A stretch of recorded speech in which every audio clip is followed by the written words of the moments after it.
அன்பான தேவனுடைய பிள்ளைகளே, இன்றைய செய்தியின் தலைப்பு பரவச ஆராதனையா பரிசுத்த ஆராதனையா என்று சொல்லி ஆராதனையை குறித்து நாம் இன்று கற்றுக்கொள்வோம். நீர் ஒரு பாரம்பரியமான ஒரு ஆராதனையும் செய்ய வேண்டாம், பரவசமான குதூகூலமான ஆராதனையும் செய்ய வேண்டாம், பரிசுத்தமான ஆராதனை செய்ய வேண்டும் என்றே தேவன் நம்மை அழைத்திருக்கிறார். சங்கீதம் 95:9 பரிசுத்த அலங்காரத்துடனே கர்த்தரை தொழுது கொள்ளுங்கள், பூலோகத்தாரே நீங்கள் யாவரும் அவருக்கு முன்பாக நடுங்குங்கள். எல்லா திருச்சபைகளிலே பல சபைகளிலே இந்த வசனத்தை தங்களுடைய பலிப்படத்திற்கு முன்பாக எழுதி வைத்திருக்கிறார்கள். ஆனால் அந்த எழுதப்பட்ட வசனத்தின்படி இவர்கள் ஆராதனை செய்யாமல், ஆவியோடும் உண்மையோடும் ஆராதனை செய்யாமல், பரவசத்தோடு ஒரு ஆரவாரத்தோடு ஒரு ஆட்டப்பாட்டத்தோடு உலக பிரகாரமான ஆராதனையை செய்கிறார்கள். இது உண்மையாகவே தேவனுக்கு முன்பாக துக்கமாக இருக்கிறது.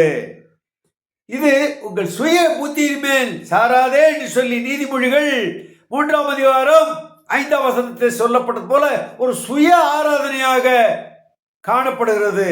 பழைய ஏற்பாட்டிலே ஒரு சம்பவத்தை நாம் வாசிக்கலாம். 1 சாமுவேல் 4:1 முதல் 11 வரை ஒரு 2-3 நிமிடம் நேரம் எடுத்து தயவு செய்து வாசியுங்கள். சாமுவேல் இருந்தார், அங்கே உண்மையான ஒரு பாஸ்டர் ஏலியும் இருந்தார். அங்கே நடந்தது என்ன? பெலிஸ்தர் இஸ்ரவேலுக்கு முன்பாக ஜெயித்தார்கள். இஸ்ரவேலர்கள் அவர்களுக்கு முன்பாக முறிந்தோடினார்கள். ஆனால் ஒரு காரியம் செய்தார்கள்.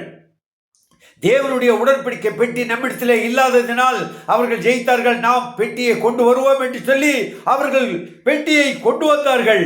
அந்த பெட்டியை கொண்டு வரும் பொழுது எப்படி ஆராதனை செய்தார்கள், எப்படி ஆர்ப்பரித்தார்கள் என்பதை நாங்கள் இங்கே பார்க்கலாம்.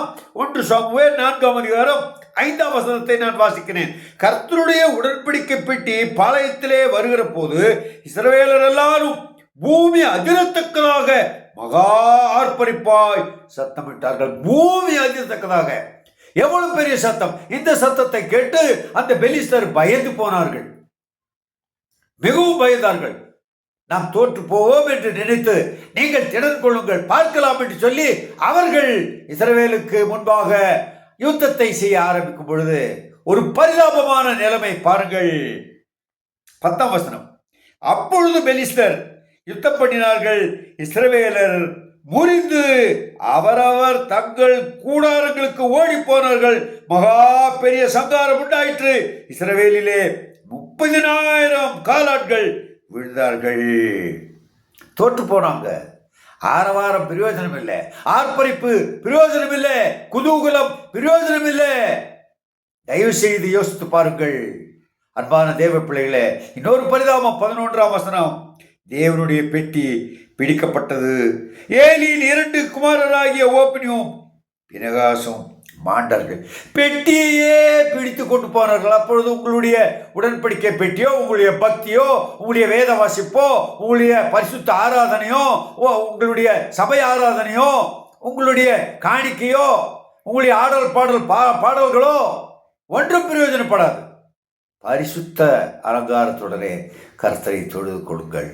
ஆகவே தயவு செய்து இதை மனதிலே வைத்து கர்த்தருடைய பிள்ளைகள் பரிசுத்தமாய் வாழ நாம் அழைக்கப்பட்டுகிறோம். தேவன் உங்களை ஆசீர்வதிப்பாராக. இப்படிப்பட்ட சாட்சியுள்ள ஆராதனையிலே நாம் கலந்து கொண்டு அவரை மகிமைப்படுத்துவோம். ஆமென்.